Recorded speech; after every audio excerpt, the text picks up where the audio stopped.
Nous sommes de retour pour la suite de cette émission qui reçoit aujourd'hui le vice-président du parti Union et Solidarité. Il nous vient du Gabon, il est membre de la coalition pour la Nouvelle République et président du mouvement Stop au pillage, M. Paul-Nicolas Nguema. Merci d'être toujours en notre compagnie. Je le disais tout à l'heure, vous avez déposé une plainte contre le président Ali Bongo Ondimba. Vous en avez, avant cela, déposé également une plainte contre la présidente de la Cour constitutionnelle de votre pays. Alors, qu'est-ce qui explique cette plainte-là que vous avez déposée? Écoutez, Monsieur Boton, aujourd'hui nous sommes au Gabon dans une crise éthique et morale. Nous n'avons pas réellement de crise financière. Je pense que l'éthique et la morale doivent être au cœur de l'administration publique gabonaise. Aujourd'hui, je le dis et je l'affirme, la présidente de la Cour constitutionnelle a fauté.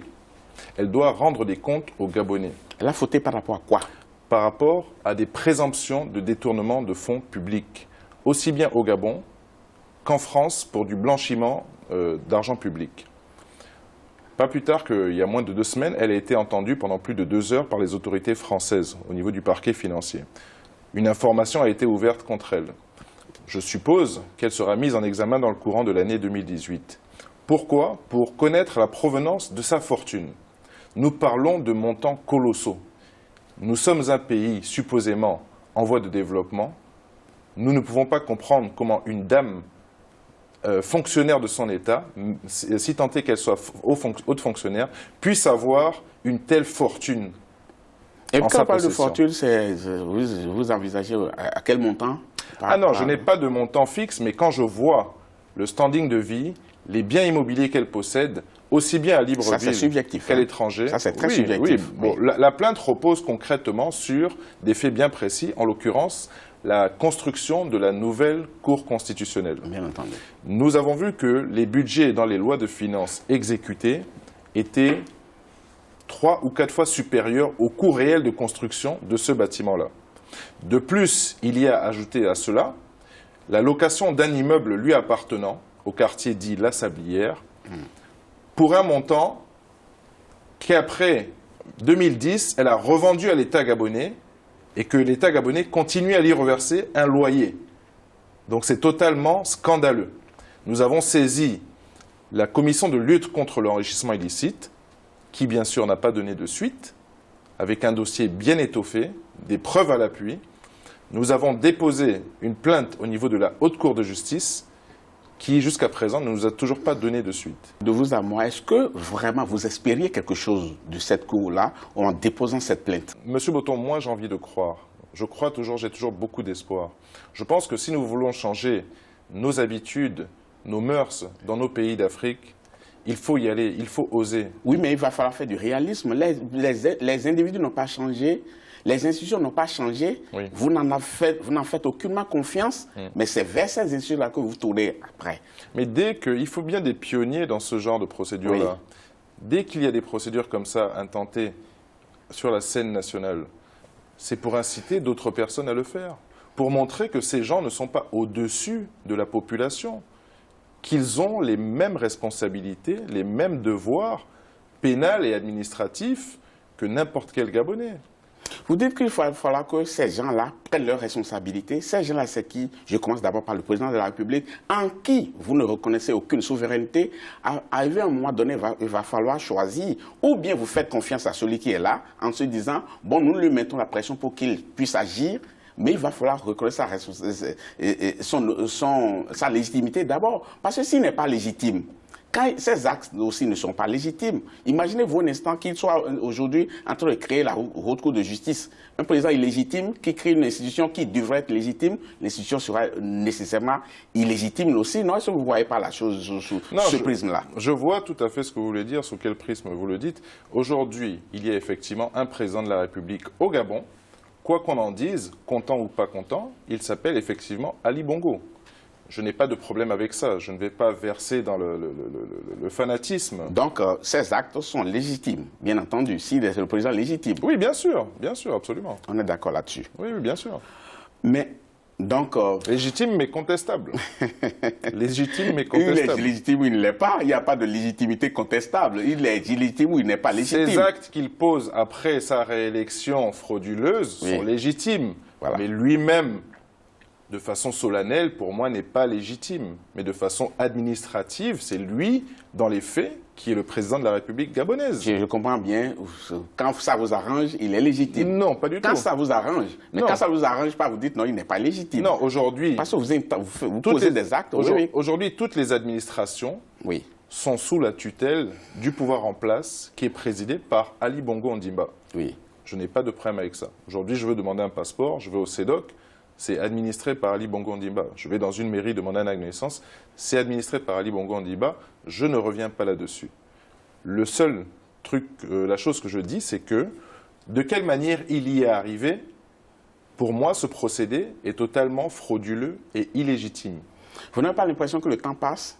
Si, bien sûr. Vous serez dans ce combat-là jusqu'à... Il va boucler ce septennat-là, alors que vous auriez pu peut-être changer votre mode d'action et de contestation. Non, je ne pense pas, parce que depuis que nous avons le pouvoir législatif au Gabon, donc la capacité de voter, plutôt, pas le pouvoir législatif, la capacité de voter donc depuis les années 90-93, nous avons constaté que c'est ce même triste triptyque qui revient à chaque fois.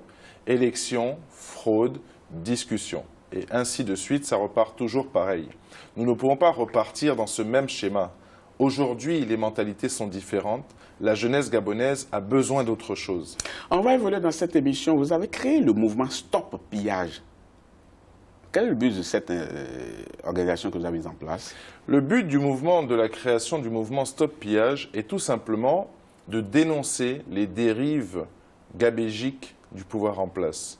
Les dérives au niveau des détournements de fonds publics. Nous avons des crimes contre l'humanité, c'est vrai, mais il y a aussi des crimes financiers.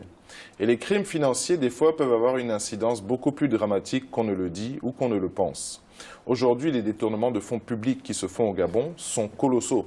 J'ai envie de dire que ça me fait penser à la solution finale lors de la Seconde Guerre mondiale. Les caisses de l'État sont pillées à un niveau jamais vu auparavant. Je vous ai pris l'exemple tout à l'heure de la dette publique qui est passée de 1 000 milliards à 4 000 milliards, sachant que pas une seule école n'a été construite en 8 ans. Le but de Stop Pillage, c'est d'identifier quels sont les administrateurs publics qui ont détourné ces fonds publics et où est parti cet argent. Alors, en termes de bilan aujourd'hui, qu'est-ce que vous pouvez afficher pour Stop Pillage? En termes de bilan? Oui. En termes de bilan, nous pouvons afficher aujourd'hui donc la plainte déposée contre Marie-Madeleine Bouransou, la présidente de la Cour constitutionnelle. Nous avons des dossiers en cours sur différents hauts fonctionnaires et nous travaillons avec certaines associations ou ONG qui évoluent dans le même sens pour faire de la collecte d'informations et de la préparation de dossiers. Vous savez, ce sont des dossiers très sensibles parce que nous pouvons très vite virer dans la diffamation. Et ces plaintes pourraient éventuellement se retourner contre nous.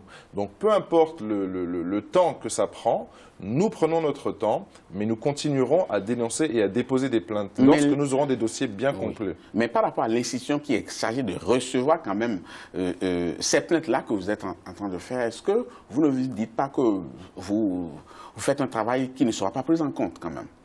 Ce travail, je pense qu'il sera pris en compte, peut-être pas dans l'immédiat, mais avec le temps. Je pense qu'avec le temps, il sera pris en compte. Et au moins, les Gabonais sauront quels sont les gens qui pillent leurs deniers publics. Autre chose dans cette émission, il y a un projet de révision de la Constitution et récemment, les deux chambres parlementaires ont quand même voté pour ce projet de révision de la Constitution. Apparemment, l'opposition n'est pas contente du tout. Quels sont vos griefs par rapport à ce projet? Alors, dans cette révision constitutionnelle, je pourrais dire que l'un des drames de cette révision constitutionnelle, c'est l'attente du peuple qui était dans l'article 9, en l'occurrence sur la limitation de mandat. Nous n'avons pas de limitation de mandat. Je peux dire que aussi dans l'article 15, lorsque cet article demande à l'entrée en fonction des membres du gouvernement de prêter serment et de jurer fidélité au chef de l'État. Je ne pense pas qu'un ministre entrant en fonction doit jurer fidélité au président de la République, mais plutôt au peuple.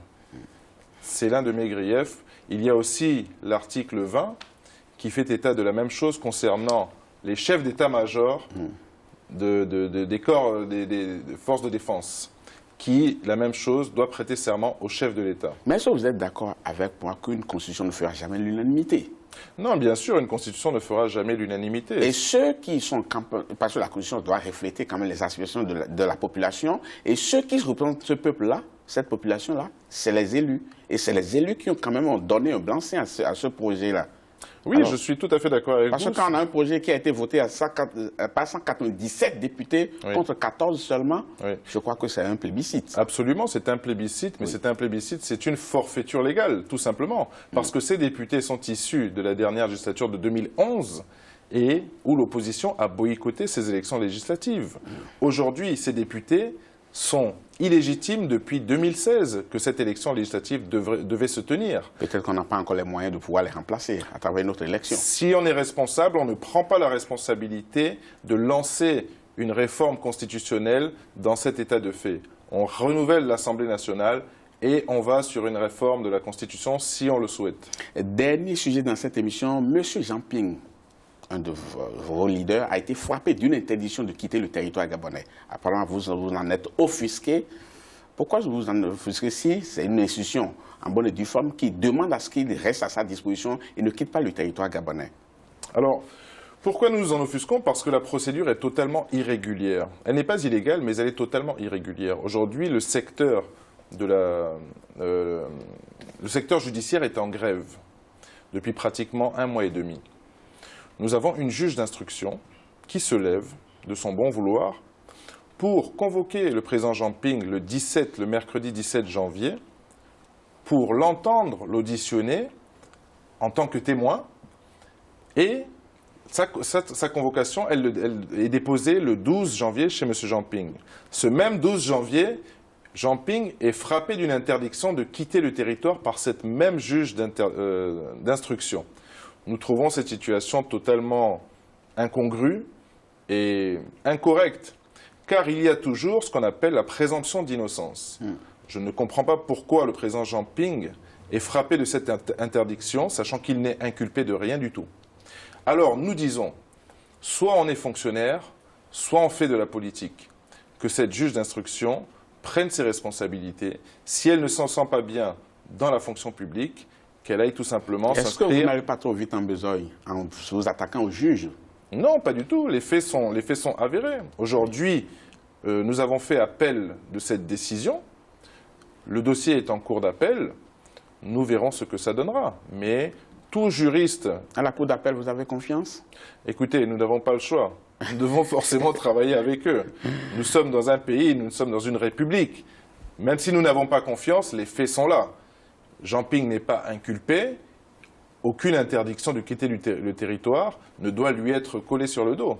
De toute façon, nous allons voir comment ce dossier va évoluer. On rendra compte à nos téléspectateurs. Monsieur Paul-Nicolas Nguema, merci beaucoup. Merci à vous. Chers téléspectateurs, ce sera tout pour cette émission. Merci beaucoup de l'avoir suivi. Nous vous donnons rendez-vous très bientôt pour un autre numéro. À bientôt.